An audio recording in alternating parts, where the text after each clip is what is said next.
இன்றைக்கி நான் பண்ண ட்ரேடிங்கில் 11,000 வந்து இனிஷியல் அமௌண்ட்டு. அதை இன்வெஸ்ட் பண்ணி ரூ. 800 ப்ராஃபிட் எடுத்துகிறேன். கிட்டத்தட்ட 7 சம்திங் ப்ராஃபிட்டு. அது எப்படி எடுத்தேன், என்ன மாதிரி பேட்டர்ன் யூஸ் பண்ணேன், இந்த மாதிரிலாம் வீடியோவில் நான் அப்டேட் பண்ணுறேன். இப்போ காலையில் மணி 9:20 மூவ்மெண்ட் ஆகிட்டு இருக்கு. நிஃப்டியில் வந்து கால் சைடு ஒரு எடுத்துருக்கேன் 23200 கால் சைடு எடுத்துருக்கேன். இப்போது 5 மினிட்ஸ் சார்ட் வச்சு பார்க்கும்போது இதுக்கு நான் என்ன பண்ணுவேன், பொதுவாக இது ப்ரீவியஸ் கேண்டிலோட சப்போர்ட் ரெசிஸ்டன்ஸ் எப்படி இருக்குன்னு பார்ப்பேன். மேக்ஸிமம் என்னோடய அனுபவத்தில் சப்போர்ட் ரெசிஸ்டன்ஸ் ரியாக்ட் பண்ணி தான் எல்லாமே மூவ் ஆகும். ஸோ இப்போ நான் ப்ரீவியஸ் கேண்டிலோட சப்போர்ட் ரெசிஸ்டன்ஸ் நோட் பண்ணும்போது ஒரு ரெசிஸ்டன்ஸ் வந்து 216 கிட்ட ஒன்று இருக்குது. இதாவது 191 பிரேக் பண்ணால் 216, அதுக்கடுத்து பிரேக் பண்ணால் 232 போகும். இப்படி பிரேக் பண்ண போகும்போது அதே சைடு டவுன் சைடும் நான் மார்க் பண்ணுவேன். மார்க் பண்ணிவிட்டு இப்போ இந்த இடத்துல கேண்டில் இப்போ என்ன ரேட்டில் இருக்கோ அதுலேருந்து மேலே போனால் எப்படி, கீழே போனால் எப்படி, அந்த சப்போர்ட் ரெசிஸ்டன்ஸ் வச்சு தான் மேக்ஸிமம் மார்க் பண்ணுவேன். ஆனால் சின்ன சின்ன மூமெண்ட்ஸு சப்போர்ட் ரெசிஸ்டன்ஸ் இருந்துச்சுன்னா அது மூமெண்ட்டே ரொம்ப கம்மியாக இருக்கும், ரொம்ப ஹையாக இருக்கும். அது மேக்ஸிமம் காலையில் 9:15லேருந்து 10:30-11 மணி வரைக்கும் அந்த மூமெண்ட் இருக்கும். ஸோ அப்போவே ட்ரேட் பண்ணுறவங்க இப்போ கீழே போகுதா மார்க்கெட்டு, இப்போ கீழே போனால் என்ன ரெசிஸ்டன்ஸ் இருக்குதுன்னு பார்ப்போம், என்ன சப்போர்ட் இருக்குதுன்னு பார்ப்போம்.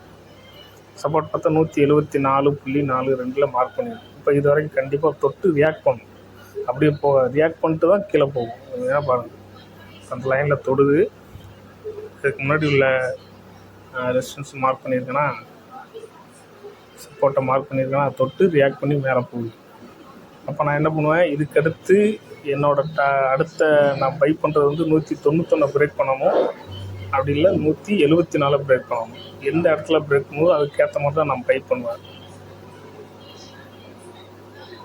இப்போது 1 மினிட்டில் மாற்றி வச்சுருக்கேன். மாற்றி வச்சுட்டு நான் எப்படி சப்போர்ட் ரெசிஸ்டன்ஸ் வந்து மார்க் பண்ணுறேன் அப்படின்னு பார்த்தீங்கன்னா காமிக்கிறேன்.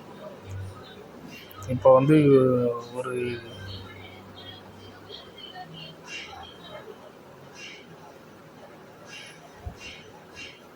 82, இப்போ வந்து ட்ரேடிங் 181 நடத்திட்டுருக்கு. இப்போ ஒவ்வொரு இதாக மார்க் பண்ணும்போது இப்போ 199.7 மேலே ஒரு ரெசிஸ்டன்ஸ் இருக்குது. ஒரு சின்ன விக்கு போட்டு ஒரு ரெசிஸ்டன்ஸ் போகுதா, அதுக்கடுத்த ரெசிஸ்டன்ஸ் வந்துச்சுன்னா 209 கிட்ட ஒரு ரெசிஸ்டன்ஸ் இருக்குது. அதுக்கடுத்து பார்த்தோம்னா 216 அப்படின்னு மேலே போகுது. இப்போ வந்து சப்போர்ட் எடுக்கிறது பார்த்தோம்னா 174, அது கீழே ஒரு சப்போர்ட் 168, அது கீழே அப்படியே ஒவ்வொரு சப்போர்ட்டாக. இப்போ இதுக்கேற்ற இந்த லைனுக்கு ஏற்ற மாதிரி தான் கேண்டில்ஸ் மார்க்கெட் ரியாக்ட் ஆகிட்டே போகும். இது என்னோடய அனுபவத்தில் சொல்கிறேன், உங்களுக்கு வேறு எக்ஸ்பீரியன்ஸ் அதை ஃபாலோ பண்ணுவேன். இப்போது இது கிட்டத்தட்ட வந்து ஃபெபனாக்கி ஃபார்முலா வந்து உழுகிற மாதிரி இருக்குது.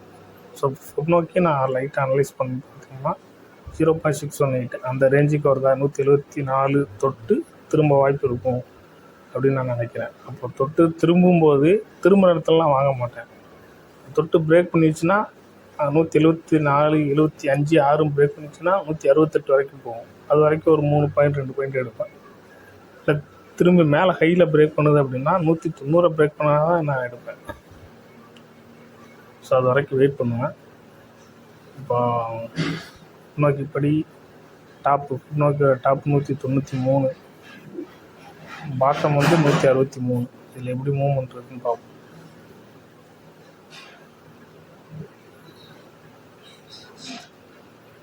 இதை என்னோடய அனுபவத்தில் நான் லைவாக பண்ணுறத ரெக்கார்ட் பண்ணி போடுறேன். இது எந்த வந்து ஒரு டீச்சிங் பர்பஸ் மட்டும்தான். இதை வச்சு அப்படியே நீங்கள் ரெக்கார்ட் பண்ணி கிரியேட் பண்ண வேண்டாம். டிஸ்க்ளைமர் அப்படி தான் போட சொல்லுவாங்க. இப்போ மார்க்கெட்டில் இப்போ இந்த சார்ட்டில் பார்த்தோம்னா இந்த இடத்துல கிட்டத்தட்ட 3 ரெசிஸ்டன்ஸ் இருக்குது. ஸோ அந்த 3 ரெசிஸ்டன்ஸுக்கு ஒரு பாக்ஸ் போட்டு அந்த பாக்ஸுக்கு எப்படி ரியாக்ட் ஆகுதுங்கிறத பார்க்கணும். அந்த பாக்ஸுக்கு உள்ள ரெசிஸ்டன்ஸ் படி வரைஞ்சோம்னா நல்லா பாருங்கள், அந்த விக்கு அந்த பாடி முடிகிறது அந்த பாக்ஸுக்கு கரெக்டாக மேட்ச் ஆகலாம். ஸோ அந்த 3 ரெசிஸ்டன்ஸை அப்ரோச் பண்ணிட்டு தான் அது கீழே வந்துடுது. அதுக்கு ஈக்குவலாக பார்க்கணும். அந்த லைன் அந்த இது ரெசிஸ்டன்ஸ் நிற்கா, 1 2 3 அந்த ரெட்டு க்ரீனு செகண்டாக உள்ள பாட்டமும் அடுத்து மேலே ஒன்று 3 ரெசிஸ்டன்ஸும் சேர்ந்த மாதிரி ஒரு பாக்ஸ் போட்டு வாங்கியதில் அதுக்கேற்ற மாதிரி தான் ரியாக்ட் ஆகிருக்கு. அந்த பாக்ஸுக்குள்ளே விக்கு தான் விழுந்திருக்கு, பாடியை விழுல. ஸோ அது கொஞ்சம் பெரிய ரிஜெக்ஷன் நடந்தது. அப்போ கீழே தான் போகும்னு ஒரு கணிப்பு. எப்படி மார்க்கெட் மூவ் ஆகுதுன்னு பார்ப்போம். இப்போ பார்த்தீங்கன்னா அந்த தெரியுதுல 190லேயோ அது வரைக்கும் தான் பாடி விழுந்துருக்கு. அதுக்கப்புறம் ஃபுல்லாமே விக்கு தான். ஸோ அது ரியாக்ட் ஆகி இப்போ இது ஹை போகுதுல்ல, ஹை போகும்போது 194 அதை பிரேக் பண்ணால் தான் 200 199 200 அந்த லெவலில் தோடும். அதை பிரேக் பண்ணுற வரைக்கும் வெயிட் பண்ணணும். இப்போ இவ்வளோ ஹை போகுது, கண்டிப்பாக பிரேக் பண்ணி இப்போயே வாங்கினோம்னா, ஏன்னா அந்த இடத்துல 3 ரெசிஸ்டன்ஸ் இருக்கிறதுனால ரொம்ப ஸ்ட்ராங்காக அடித்து இறங்குறதுக்கு கூட வாய்ப்பு இருக்குது. இந்த இடத்துல ட்ரேடிங்கை எடுக்கக்கூடாது. நான் மேக்ஸிமம் 194 இல்லாமல் 199 பிரேக் பண்ணும்போது தான் ட்ரை பண்ணுவேன். இப்போ எப்படி மூவ்மெண்ட் இருக்குன்னு பார்ப்போம். ரெண்டாவது அந்த சைடில் லெஃப்ட் சைடு சப்போர்ட் ரெசிஸ்டன்ஸ் காமிக்கும்போது ரொம்ப சின்னதாக கேண்டில் விடுது. இப்போ இந்த பாக்ஸை பிரேக் பண்ணாலே 199.7 அந்த இடத்துல ஒரு ரெசிஸ்டன்ஸ் இருக்குது. அதுக்கு முன்னாடி 197.5 அங்கே ஒரு ரெசிஸ்டன்ஸ். சில 196 வரைக்கும் கூட 96 97 வரைக்கும் கூட போயிட்டு கீழே இறங்க வாய்ப்பு இருக்குது. இப்போ ரொம்ப பக்கமாக ரெசிஸ்டன்ஸ் இருக்குனால இந்த இடத்துல எடுக்கிறது கொஞ்சம் ரிஸ்க்கு தான்.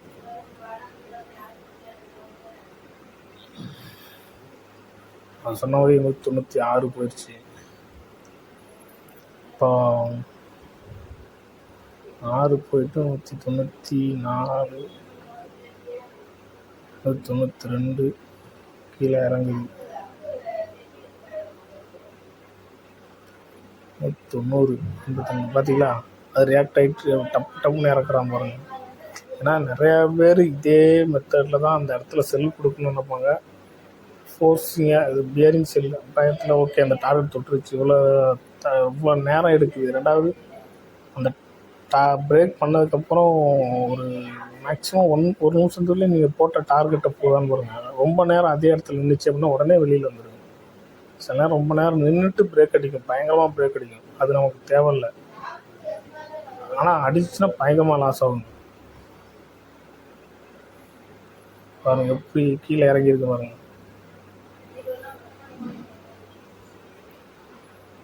187 வரைக்கும் போயிடுச்சு. 196 10 பாயிண்ட் கீழே இறங்கிடுச்சு.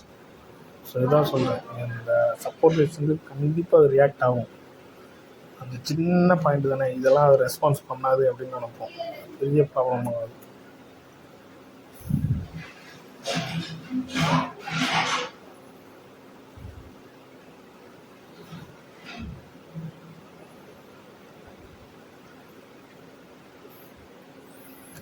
மார்னிங்கே இந்த ட்ரேட் எடுத்துட்டேன். 800 1000 காமிச்சில்ல, அது மார்னிங்கே எடுத்துட்டேன். இதே இதை வச்சு தான் எடுத்தேன். பட் ஆனால் எப்படி நான் எடுத்தேங்கிறத கண்டிப்பாக இந்த வீடியோ போட்டுருக்கேன். மேக்ஸிமம் என்னன்னா 10:30 நான் ட்ரேடை முடிச்சிடுவேன். 10:30 நான் எந்த ட்ரேடும் எடுக்கலை அப்படின்னா 2 மணிக்கு மேலே பார்ப்பேன். அப்போது நான் எடுக்கலை அப்படின்னா க்ளோஸ் பண்ணிடுவேன். அதுக்கு இடப்பட்ட கேப்பில் எப்போவுமே சைட்வேஸில் தான் போகும். எவ்வளோ இறங்குது பாருங்க.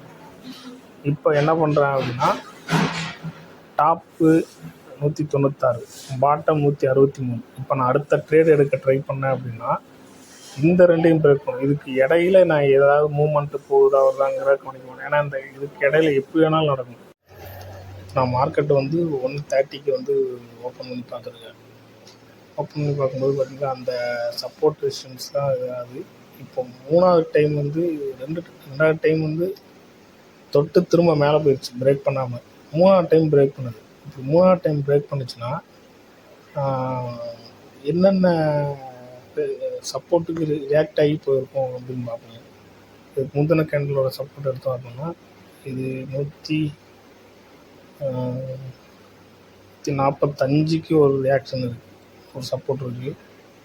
அதுக்கடுத்து 138, 133 இவ்வளோ சப்போர்ட் இருக்குது. இதுக்கு ஏதாவது ரியாக்ட் ஆகிருக்கான்னு பாருங்கள். இந்த கமிஷன் 145 ஒரு ரியாக்ஷன் ஆகிருக்கா, தொட்டு திரும்பி இருக்கு. அதுக்கடுத்து பார்த்தோன்னா 134 தொட்டு திரும்பி இருக்கு.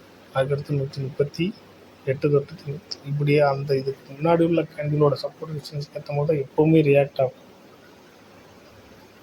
இது ரொம்ப, அதாவது என்னோடய அனுபவத்தில் மேக்ஸிமம் நான் பார்த்தது. ஆனால் இந்த சப்போர்ட் ரெசிஸ்டன்ஸ் வந்து நான் சொல்கிற மாதிரி மார்னிங்கில் தான் மூவ்மெண்ட் ஹையாக இருக்கும். சின்ன சின்ன சப்போர்ட் ரெசிஸ்டன்ஸும் உடச்சி ஈஸியாக மேலே போகும். அதுக்கு தாண்டிடுச்சு அப்படின்னா ரொம்ப சின்ன சின்ன மூமெண்ட்ஸாக கொடுத்து சின்ன சின்ன மூமெண்ட்டாக கொடுத்து மார்க்கெட் நகரும்போது நம்ம மேக்ஸிமம் லாஸு தான் ஆகும். ஏன்னா சின்ன மூமெண்ட்டில் இருக்கிற டைமு டாப்பை பிரேக் பண்ணும்போது மேலே போகணும்னு நினச்சி வாங்குவோம், ஆனால் கீழே வரும். எவ்வளோ லாஸ் ஆகிடுச்சு அப்படின்ட்டு எக்ஸிட் ஆகும். இப்போ இதுக்கு முன்னாடி கம்பேர் பண்ணோம்னா அந்த 151 47 இந்த மூமெண்ட்ஸை கவனிச்சிங்கன்னா ரொம்ப சின்ன சின்னமாக இருக்கும். மேக்ஸிமம் 185 151 அந்த கேப்லேயே அவ்வளோ சப்போர்ட் ரெசிஸ்டன்ஸ் சின்ன சின்னதாக விழுந்துக்கிட்டே இருக்குது. ஸோ இதுதான் பிரச்சனை. இதுக்கு முன்னாடி உள்ள கேண்டில்ஸை பார்க்கும்போது மூமெண்ட் அதே மாதிரி சின்ன சின்னதாக இருந்துச்சுன்னா அதுக்கும் ரியாக்ட் பண்ணும். ஆனால் மூமெண்ட் ஹையாக இருந்துச்சுன்னா அதுக்கு ஹை மூமெண்ட் கிடைக்கும், நமக்கு ப்ராஃபிட்டும் நல்லா கிடைக்கும். ஸோ அதுக்கேற்ற மாதிரி பார்த்துக்குவாங்க. அப்படி அதிக மூமெண்ட்டு கொடுக்குற இடத்துல ட்ரேட் பண்ணோம் அப்படின்னா என்னை பொறுத்த வரைக்கும் மார்னிங் 9:15 to 11 o'clock வரைக்கும் தான். அதுக்கப்புறம் ஃபுல்லாமே சைட்வேஸில் தான் மேக்ஸிமம் போகும் என் அனுபவத்தில். ஸோ அதே நேரத்தில் மார்னிங் எடுக்கிறது ரொம்ப ரிஸ்க்கு. ஏன்னா ஹை மூமெண்ட் இருக்கனால ப்ராஃபிட் வந்தால் நல்ல ப்ராஃபிட் வரும், லாஸ் ஆனால் டபுள் மடங்கு லாஸ் ஆகும். ஸோ அது ரொம்ப கேர்ஃபுல்லாக பண்ணணும். நான் சொன்ன இதே மெத்தடில் மார்னிங் கேண்டில் ஓப்பன் ஆயிடுச்சுன்னா அது ப்ரீவியஸ் கேண்டிலுக்கான சப்போர்ட் ரெசிஸ்டன்ஸை மார்க் பண்ணிவிட்டு அதுக்கு ஏற்ற மாதிரி ரியாக்ட் பண்ணும்போது ஒரு சில நேரத்தில் சப்போர்ட்டு கொடுத்துட்டு மேலே போகும்போது ரெசிஸ்டன்ஸ் 3 பாயிண்டோ 4 பாயிண்ட்லேயே ரெசிஸ்டன்ஸ் வந்துடும். நீங்கள் அந்த 4 பாயிண்ட் மட்டும்தான் டார்கெட் பண்ணணும். 4 பாயிண்டில் என்னடா இருக்குது, ஒரு 8 பாயிண்டாவது வேணும்னு நினச்சி இது பண்ணோம்னா டபுள் மடங்கு லாஸ் ஆக வாய்ப்பு இருக்குது. ஸோ இன்றைக்கி நான் எடுத்து அனுபவம் பண்ணேன். நாளைக்கு நான் ட்ரேட் பண்ணும்போது அதையும் ரெக்கார்ட் பண்ணி அனுப்பிவிட்றேன். நான் ஏதாவது தப்பாக பண்ணியிருந்தேன், ஏதாவது என்னோடய கணிப்பு வேறு மாதிரி இருந்துச்சு அப்படின்னு